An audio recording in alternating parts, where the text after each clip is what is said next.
Frères et en Christ, j'espère que vous allez bien par la grâce de Dieu une fois de plus.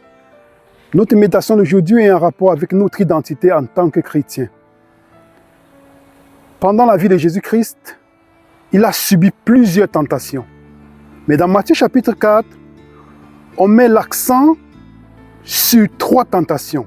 Et la première tentation est en rapport avec son identité. Du verset 2 au verset 4, nous pouvons lire ensemble.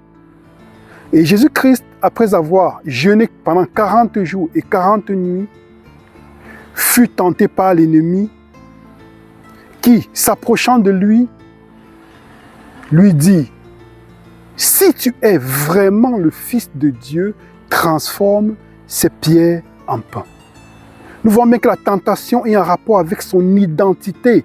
Si tu es vraiment le Fils de Dieu, transforme ces pierres en pain. Et Jésus-Christ a cité la parole. Il a dit, il est écrit, l'homme ne vivra pas seulement de pain, mais de chaque parole qui sort de la bouche de Dieu. Donc, notre identité sera aussi mise à l'épreuve. Et nous avons un exemple avec l'apôtre Pierre. Si nous allons ensemble dans Matthieu chapitre 26, lisons ensemble les versets 73 et 75 à 75.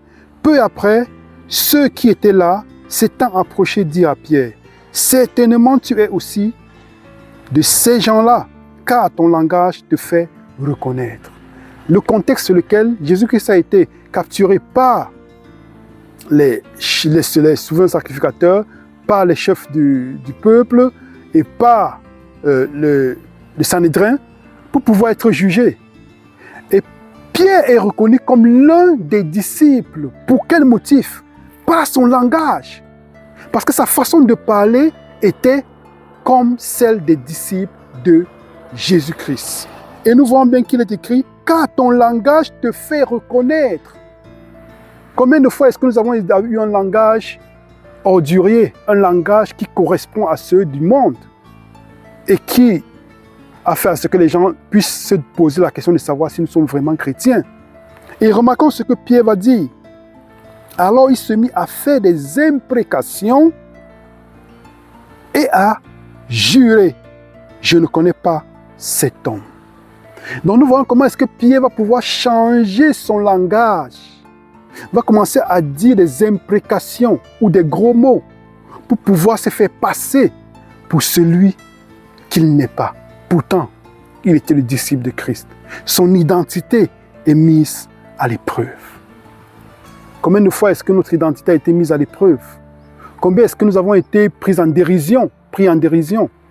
Combien est-ce que nous avons été appelés les enfants de Dieu ou ceux qui n'ont pas, qui ne réfléchissent pas, juste pour nous prendre en dérision? Et quelle a été notre réponse?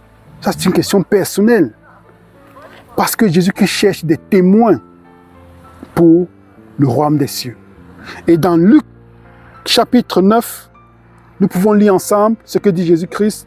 « Car quiconque aura honte de moi et de mes paroles, le Fils de l'homme aura honte de lui quand il viendra dans sa gloire et dans celle du Père et de ses anges. » Avons-nous honte de Jésus-Christ?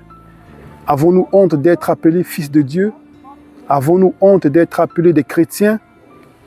Frères et sœurs en Christ et amis, notre identité est mise à l'épreuve. Et tout réside dans notre réponse.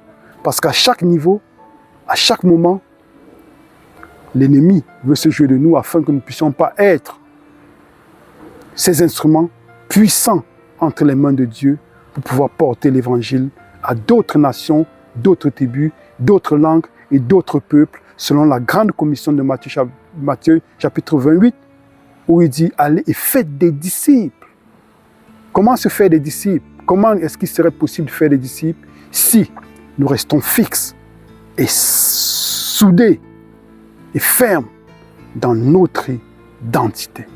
Car c'est ces enfants que Dieu cherche pour pouvoir avoir un peuple qui puisse garder ses commandements et être le reflet de son caractère. Que l'Éternel vous bénisse et vous remplisse de ses grâces afin que nous puissions nous poser la question de savoir qui sommes-nous? Des enfants de Dieu ou des enfants de l'ennemi? Amen.